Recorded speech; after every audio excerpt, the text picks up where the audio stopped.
Hello, everybody, and welcome to this episode of Real Life, Real Crime, the podcast. And as always, I'm your host, Woody Overton. Today is kind of a unique day for us, y'all, at Real Life, Real Crime. Last night, we surpassed 200,000 downloads, and that was on the anniversary eve of, or 6-month anniversary eve from when we released the podcast on February 9th. So pretty impressive. I love and appreciate each and every one of y'all. I have been out of town and out of the state and out of the country for 3 weeks straight, and we barely got the episodes out the last 2 weeks. And so this week I just simply ran out of time.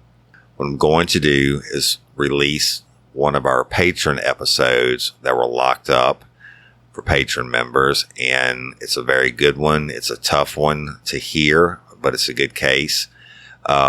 Patron members, I love y'all. I don't want you to think you're getting punished for it. I promise you, within 24 hours, I will have you 2 new episodes, a full length episode and a shorter, funnier episode locked up to replace it on Patreon by this time tomorrow, or by the time you listen to this tomorrow. So with that being said, I love y'all and I appreciate you. You bunch of lifers passing 200,000 in 6 months. It's amazing.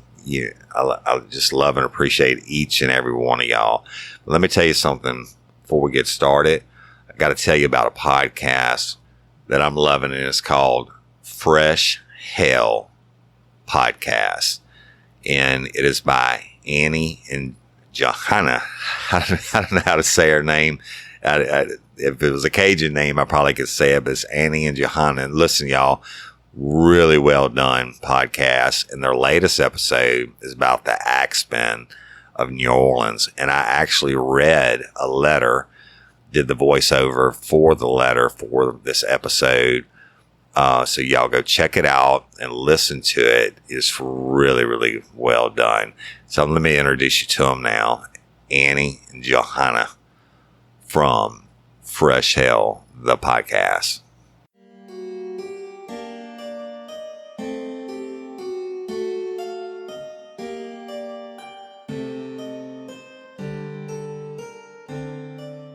Hi, we're the hosts of the Fresh Hell podcast. I'm Annie in Boston, Massachusetts. And I'm Johanna in Vienna, Austria. Join us every Wednesday for a new terrible story.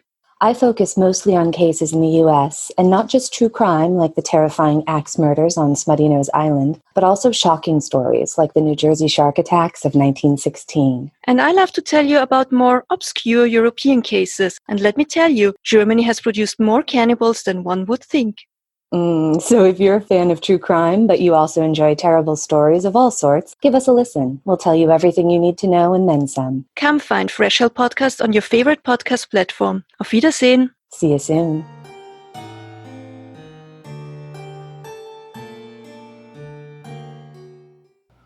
All right, y'all. There they are. Fresh Hell, the podcast. Go check them out. Like them, subscribe them, and leave them a review and let them know that Real Life, Real Crime, the podcast, and Woody Overton sent you. Thank you, ladies. I appreciate y'all. And y'all, they also did a really awesome promotion for us this week, so check it out. It's on the latest episode, The Axemen of New Orleans, episode 22. But thank you, ladies. So without further ado, I'm going to let you hear one of our patron episodes, and I hope y'all enjoy it. Love y'all. Thanks for everything.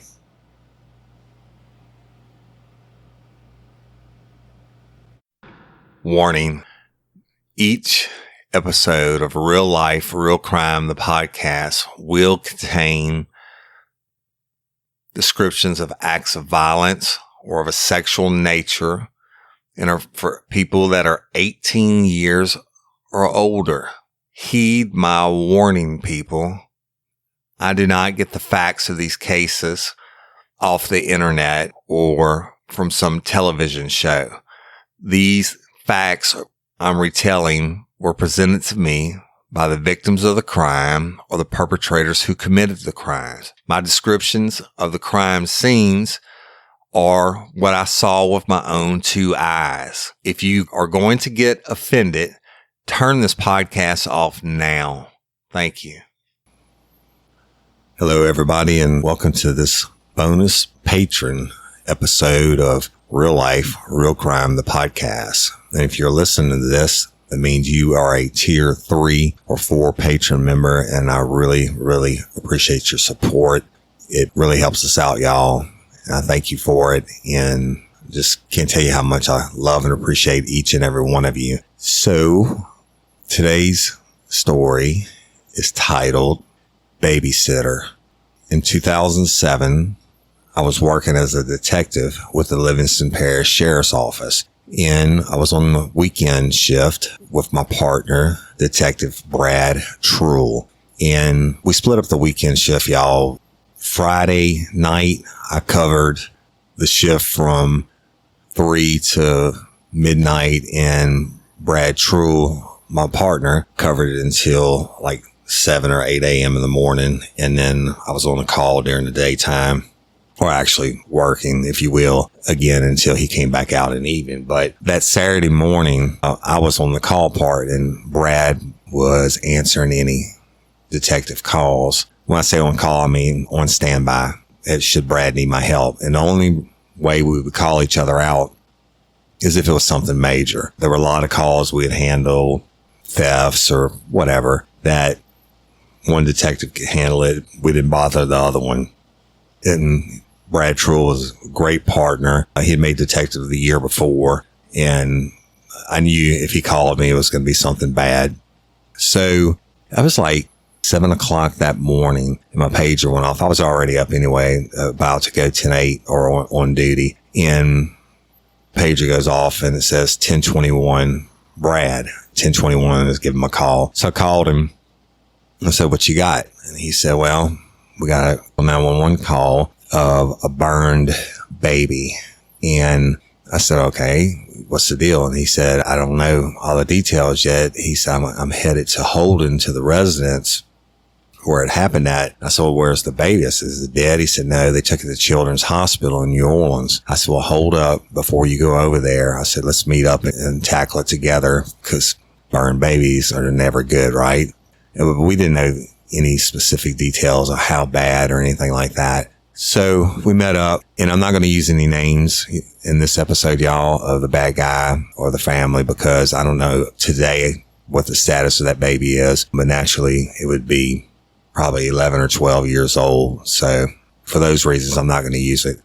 We went to the residence in Holden, Louisiana, which is not even a town. It's just a name given on the map to a geographical area on the east side of the parish, really rural. And when we pulled up, and it was a trailer, we knock on the door, and a young guy answers the door. By young, I mean like 19, 20 years old. He was tall, skinny, had blonde hair, pimples on his face, etc. We introduced ourselves and said, "Hey, I'm Detective Overton. This is Detective Brad Trull. Can you tell me what happened with the baby?"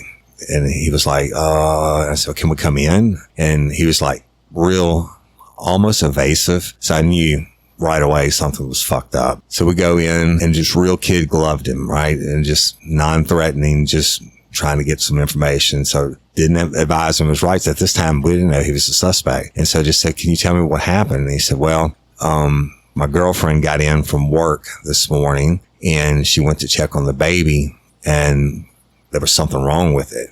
I said, "Okay." I said, "Well, who was with the baby? You know, who was here before your girlfriend got home?" And he said, "Well, it's just me." I said, "Are you the daddy of the baby?" And he said, "No." And I said, "Well, how old's the baby?" And he said, 11 months old. I said, "Okay. What was it exactly that was wrong with it?" And he said, I don't know. And I said, "All right. So was anybody else here last night with you?" And he said, "Nope. I was here by myself." I said, "So just you and the baby?" He said, "Yeah, me and the baby." I said, "So you're babysitting the baby, basically, and where was your girlfriend?" He said, "She was at work. She works at Walmart, the night shift." I said, "All right." I said, "When you saw the baby last night, was it okay?" He said, "Oh, yeah, it was fine. The baby was fine." And just being real quick and dismissive of my answers. And I was like, "All right, so you were definitely here by yourself. I said, were the doors locked? Was there any chance anybody else got in the residence last night? He said, no. He said, I slept right here on the couch. Nobody came in. And I said, and you didn't see anything about the baby this morning? He said, nope, I don't know anything about it. He said, I just know that she got home and she went to check on the baby and she freaked out. She called her mama, and then her mama came over and they called 911 and the ambulance took the baby. At this point, I was like, man, fuck it. I'm not going to ask him anything else. I already established the fact that he says nobody else could have came in and harmed the baby. And that's it. He didn't know anything. Well, I knew he was full of shit. And Brad knew he was full of shit. And Brad did ask me, he said, so what time did you put the baby to sleep last night? And he said, oh, probably like 8 or 9 p.m. And Brad said, did you check on the baby during the night? He said, nope, no need to check on it. The baby was asleep. Everything was fine. And I said, okay, look, they took him to Children's Hospital in New Orleans. He said, yes, sir. That's where I believe they took him. I said, all right, well, we appreciate your time and thank you. And I said, are you going to be around today? He said, yeah, I don't have a car. And he said, I live here with her and she has the car. And she took it to New Orleans. Her and mama did. I said, all right. So we go outside and Brad's like, man, I wonder how bad this is going to be. And I said, there's no telling, dude. I said, obviously we got to roll to Children's and find out. So we loaded up in Brad's unmarked unit and we drove the distance to New Orleans. That's probably an hour to an hour and a half to Children's Hospital in New Orleans, whereas it only takes about 45 minutes to get to New Orleans proper itself. But Children's is so far off the beaten path, if you will, way down on the banks of the Mississippi River, but there's no easy access to it. It's down past Audubon Park. It's not like you can take a quick exit off the interstate and be there. You take the exit off the interstate and it's like 6 or 7 miles of really shitty roads and stop signs and all that to get there. And Children's Hospital's been around forever. It's old, pretty much outdated, but you get there, we park in the police park and we go in, badged yourselves at the security desk, said, hey, look, we got a report of a burned baby they brought in and we need to go find out and talk to the doctor and see what's up. And so they took us up to the trauma unit and the charge nurse came out and I explained who we were and what we were looking at. And she said, this is really, really sad. And I said, well, can you tell me what happened? She said, that baby is burnt bad. And I'm like, what do you mean? I mean, like burned. And she's like, the skin's burned off of it. I said, where's the family? And she said, the mama is here in the room with the baby. The grandmother would not let her in at this time because of the trauma and they're treating the baby and what have you. So the grandmother's out in the waiting room. I said, well, look, we really need to talk to the doc before we talk to the mom to find out about the injuries specifically and what the doctor is saying before we go in and talk to the mom. And she said, that's fine. Let me get him. You might have to wait a few minutes because they're working on the baby. I said, that's cool, whatever. So we waited and the doctor came out he was an older, I think, Vietnamese guy. And we introduced ourselves and said, hey, doc, can you tell us what happened? I said, this is what we know. And is that the boyfriend was alone with the baby last night. And he said he put the baby to bed around 8 or 9 p.m. And he didn't know anything about it. The mom came in from work this morning, checks on the baby and the baby's burned. He said, well, that guy's lying to you. I said, well, he already told us nobody else could get in the house and nobody else came in the house. And he said, this baby is burned. And I said, can you explain that to us? And he said, yeah. He said, like all over his chest, his legs and his privates, the skin is burned off. And 3rd degree, I think it's called. And again, y'all, I'm not a medical doctor. So if I get that wrong, whatever. I mean, I worked a lot of burned bodies, but they were all dead. So he said this baby was held to a heat source. He said probably water or boiling water. It looks like it's been scalded is what he said. I said, okay. And I said, he's going to live. He said, yeah, I mean, unless there's some serious complication. He said, but he's going to be scarred for the rest of his life and they're going to have to do skin grafts or whatever. He said the baby's going to be in a hospital for a long, long time. He said it's pretty horrible injuries. And he said, I hope you get the bastard that did this. And I said, well, don't worry, we will. And I said, can we go in the room and talk to the mom? He said, yeah, we just cleared out and we'll give you a few minutes. So he took us to the room and introduced us to her. And as soon as she saw the badges on our belts and the guns, now we wore regular clothes, y'all, just on the weekends we kind of dressed down. We just dress slacks and nice shirts and our badges on her belt and duty weapon.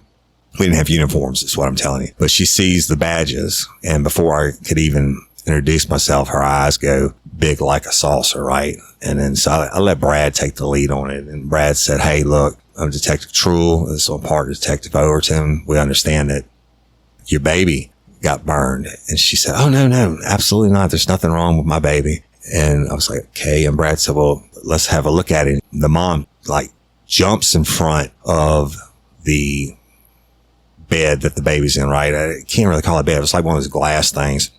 She positions herself in front of it and raises her hand in a defensive manner. She says, no. I'm telling you, there's nothing wrong with my baby. My baby's absolutely fine. I said, okay, all right. So that's fine. You saying your baby's fine. I said, but tell me why you're here then. There was no way that she was going to let us close to the baby without causing some type of scene. And she said, well, I came home from work and I went to check on the baby, and the baby wasn't responsive, but it was kind of making a noise. I said, well, kind of explain it to me. She said it was kind of like a mewing noise, kind of like I don't know. She said it was just weird. She said, so I called my mama, and my mama came over and saw the baby, and she said, we have to call 911. And so they called 911, and the ambulance came, and my mama drove my car, and I rode in the ambulance with my baby to here. That's okay. I said, so tell me about the guy that's at your house, your boyfriend. She said, well, that's my boyfriend. He's been my boyfriend for a couple months. I said, so he's not the baby's daddy? And she said, no. And I said, and you work at Walmart? And she said, yeah, I work the night shift. And I said, so he was babysitting basically for you last night? And she said, yeah. And I said, did he tell you anything was wrong with the baby or when he put it to sleep? She said, no. I asked him, what did you do to the baby? And he said, I didn't do anything. He said, the baby was fine when I put it to sleep. And I said, okay. And I mean, I think the girl was in shock more than anything. She didn't know what to do or what to say. I think she thought that she was in trouble. And she said, I would never leave a bad person with my baby. I would never leave a bad person with my baby. He's a good person. I said, okay, I'm not saying he's not a good person. I said, we get a call down here about an injured baby. We have to come check and see. And she said, well, there's nothing wrong with my baby. I said, that's cool. I said, I understand that. And she was almost to the point of hysterics and denying that there was anything wrong with her child.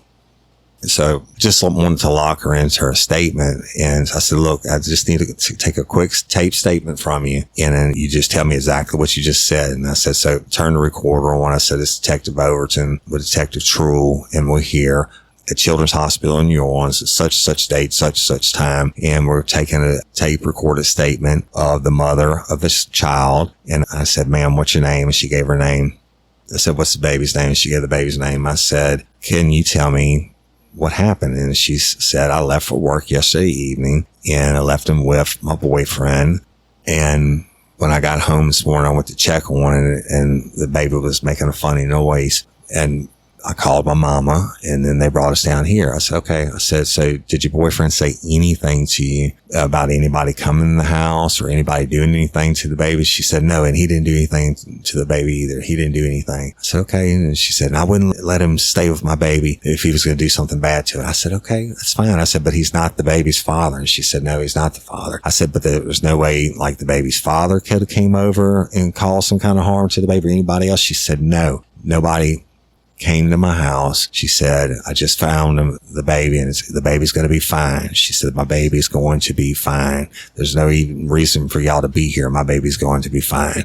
And I just kind of wrapped up the statement because I knew we weren't going to get anywhere with her, but I also knew in my heart of hearts she didn't have shit to do with it. When we concluded the statement, Brad said, do you mind if we get some photographs? And she just did her arms out again. And she said, no. And I kind of touched Brad and I said, that's okay. I said, we don't need photographs. I said, it's fine. You just take care of your baby. I'm sure it's going to be fine, just like you said. And if we need to talk to you again, we'll talk to you later. And so we left, went out in the hallway and I told him, I said, dude, I said, she's like in shock, right? And obviously her baby's in the burn unit or the trauma center at Children's in New Orleans. So the injuries are going to be bad. And he said, what about the photographs? I said, we don't need them. I said, the hospital's going to photograph everything and it'll all be documented So, and child services and everything else are going to have to come in and do their part. I said, so what we need to do is go back and try to get the juice out of this guy, if you will. And the juice is what I call a confession. And we talked about it on the way back and came up together collectively that we should approach him, kid glove him, and then advise him of his rights, lock him into a statement, and take it from there and ratchet it up as we need to. So we do the drive back, and we get there and knock on the door, and dude answers, and we come in and say, hey buddy, I said, we'll come in and talk to you. He said, yeah, come on in. And got in there, and Brad said, look, before we talk to you, he said, but you're not under arrest or anything, but we just want to advise you your rights. He said, you have the right to remain silent. Anything you say can and will be used against you in a court of law. You have the right to an attorney prior to and during questioning. If you can't afford an attorney will be appointed for you. He said, well, what's wrong? Am I under arrest? And I said, no, absolutely not. You are not under arrest. I said, at this point in my career, man, I said, I advise everybody of their Miranda rights because I never know what they're going to tell me. I said, if I go to Burger King and they ask me, may I help you? And what do you want? I advise the worker at Burger King of their rights. I said, it's just habit, right? I said, we just need to talk to you and ask you a couple questions and put it on the record. And he said, okay. And then this guy was no mental giant, right? But he wasn't mentally handicapped or anything either. And so we sit down and said, so tell us what happened again. I said, start with yesterday from the time your girlfriend leaves to work. And he said, well, she left for work about 8:00. And he said, I had the baby and I put the baby to bed about 9 or so. And then that's it. And he said she came in from work and they ended up calling 911. I said, so that's it. I said, nobody got in the house last night. I said, you told us earlier that you're sleeping right here on the couch. And he said, that's right. I said, so you have the front door here. If somebody came in, they would have to come through, and the living room door. I said, and the back door is on the far end of the trailer. So if they came through the back door, they would have to walk past you. I said, are you a light sleeper? He said, oh yeah, I'm a real light sleeper. He said, nobody came in. And I said, what about the windows? I said, this trailer's pretty high off the ground. He said, I don't even think the windows work. He said, we've never opened them. I said, but nobody came in, right? He said, no. I said, well, look, we're going to go check the windows real quick. So we went out and photographed all the windows, that there was no break-in, et cetera. And we came back and just letting them stew a little bit, and sit down with them again and started recording again and said, hey, okay, you're right. Looks, none of the windows have been opened. They got cobwebs in them. They're all dirty. It doesn't appear that the back door has been forced or the front door has been forced. He said, no, man, I'm telling you that nobody came in. It was just me and the baby here last night. I said, well, tell me about your girlfriend and your relationship. He said, what do you want to know? I said, well, how long have you been together? He said, we've been together about 3 months. And I said, okay. I said, so the baby is not yours? He said, no, it's not my baby. I said, all right. I said, how old are you? And he said, I'm 19. I said, and last night was Friday night, right? He said, yeah. I said, well, you know what? I said, you're a human being. I said, I'd like to believe that you're a human being. I said, but there's no ghost or anything in this trailer, right? I said, we just got back from Children's Hospital, and that baby is severely burned. And he was just kind of shook his head. I said, what I meant by there's no ghost in here, I mean, you know, you telling me you put the baby to bed and it was uninjured and you don't know anything else about it. He said, that's right. I said, well, you know what? I said, everybody makes mistakes. All right. I said, now I raised 4 kids. And I know it's a real son of a bitch when a baby starts crying and it won't shut up. I said, now, doesn't make you a bad person if you did something to quiet the baby. And he's kind of looking at me. I said, but here's what we can't get around. That baby is severely burned and you were the only one here with it. And when the mom gets in, she finds it burned and they go to Children's, right? I said, we just got back and the baby's skin is burned off. It looks like it's been scalded. I said, so nobody broke in. Nobody came in. It's just you and the infant. And I said, you want me to tell you what I think happened? And he said, what? I said, I think the baby was crying its ass off, just probably from the time the mama left. And a sick baby, man, I said, that would drive you fucking crazy. I said, and you probably just ended up losing your temper and doing something to quiet down. He said, no. I said, listen, man, it's not your kid. I said, you're 19 years old. I said, well, where were your friends last night? He said, what do you mean? I said, it's Friday night. You're 19 years old. You're supposed to be out running around chasing pussy and drinking beer. And he's like, yeah. And I said, did you talk to your friends last night? He said, they were out partying. I said, well, doesn't that kind of piss you off? I mean, you're here watching somebody else's kid. I said, you didn't make that kid. I mean, you didn't put the sperm inside of her and it's not your biological kid. He said, no, it's not my kid. And I said, that's right. And I said, so, I mean, you should have been out partying with your friends. You stuck here. You didn't even have a vehicle. And he said, no. He said, and I wanted to be with my friends. And I said, so the baby was crying and was sick. He kind of hung his head a little bit and I knew we fucking had him. And Brad said, well, tell it, man. And he said, tell us, Hoss, and tell us what happened. It's going to be all right. Whatever you did, you just got to tell the truth so we can explain it. And the guy hesitated. I said, listen, man, it's going to go one of two ways, dude. I said, so easy.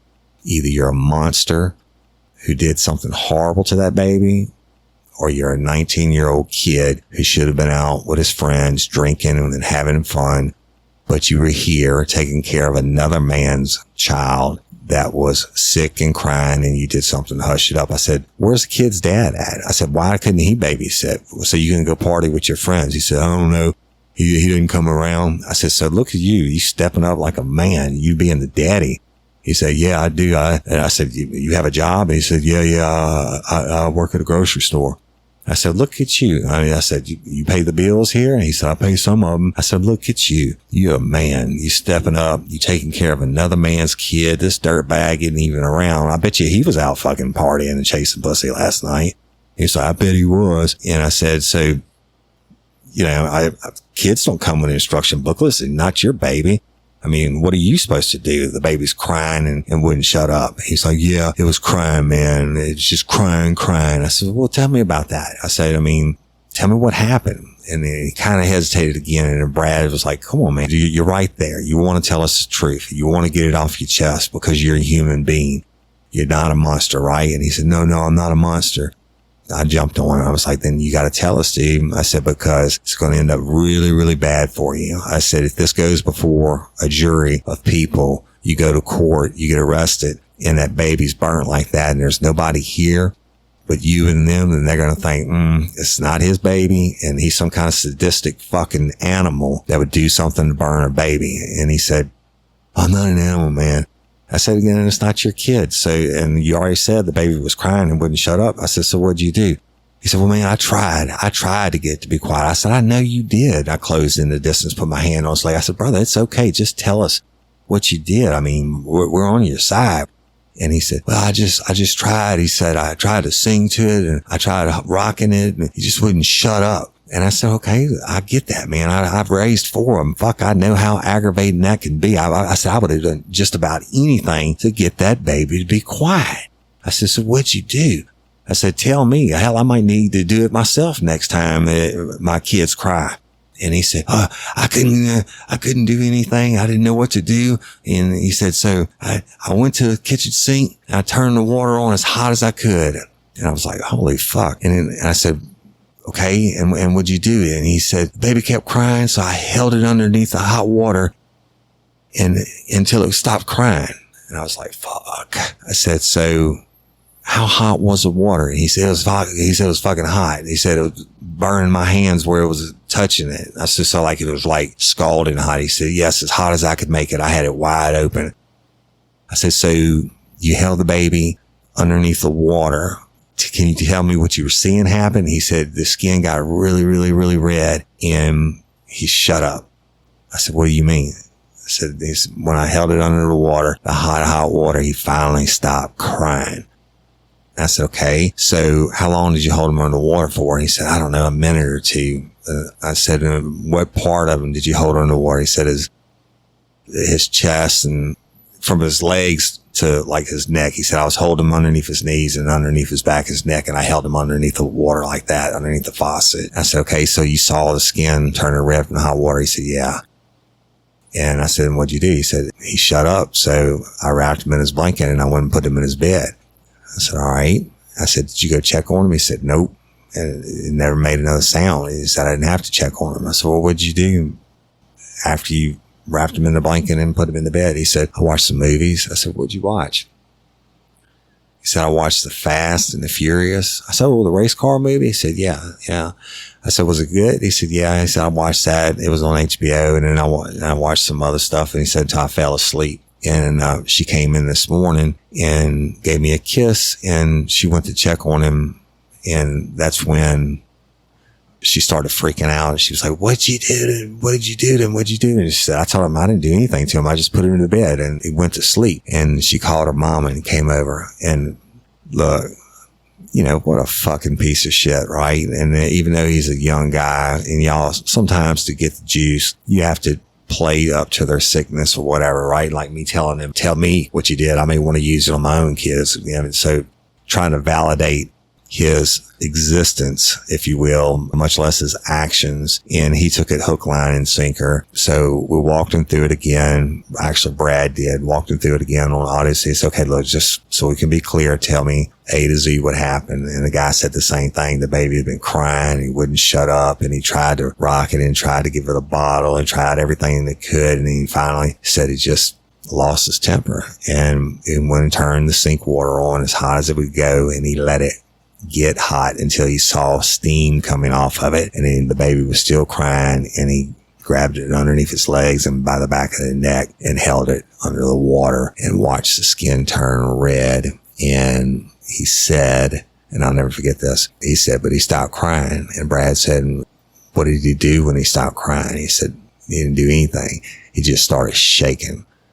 And he said, so I got a blanket and I wrapped him in the blanket. And I put him in the bed. And Brad said, when you put him in the bed, was he still shaking? He said, yeah, but he wasn't crying. And then we asked him, do you have anything you want to add or take away from your statement? And he said, no. I said, everything you said been the truth. He said, yes. I said, have we promised you or threatened you in any way to give this statement today? And he said, no. And we read you your Miranda rights. It's on tape. He said, yes. And you freely and voluntarily consented to answer questions. He said, yes. And Brad said, okay. He said, that's going to conclude this taped statement. He said, today's date, such time, President, myself, and Detective Overton, and whatever the guy's name was.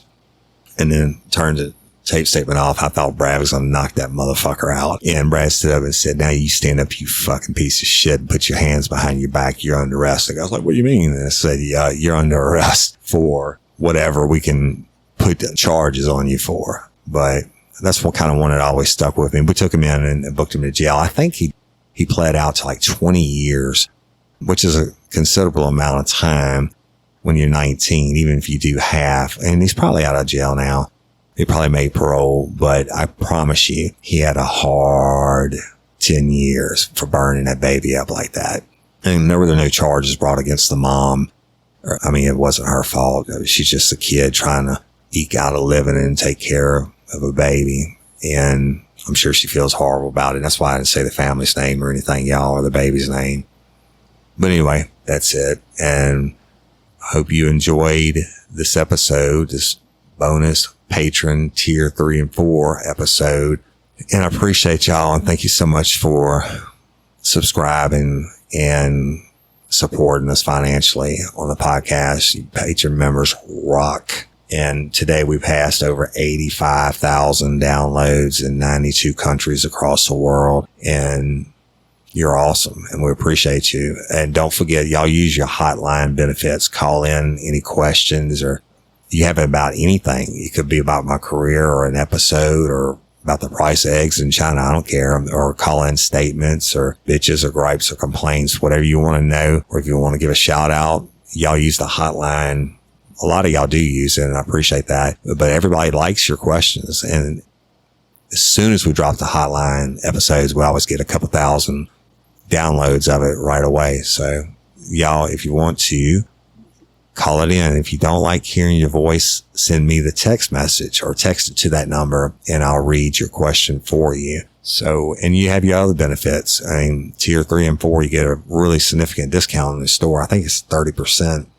And we have a lot of new merchandise up, new designs on t-shirts, including one that says, I don't want no sugar in my coffee, Lord, it makes me mean, on the back, and some tanks and different colors and stuff like that, and some different items that Blue Line Graphics has put together for us. And that's the people who do all of our merchandise, and they're awesome. So go to rlrcpodcast.com and check out the merch and use your discount. And I appreciate you listening for your name to be said at the end of an episode every month. And tier 4, when your 3 months are up, you get your free shirt and you get your video time or phone time, whatever you want to with me. So just hit me up and let me know when you want to do it. And I appreciate and love each and every one of you. You rock. Real life, real crime is awesome. Y'all are the reason that I do it. And as long as you're listening, I'll keep laying down the tracks. Oh, and let's do a sphincter scale on this turd real quick. I forgot that. The sphincter scale, shit, man.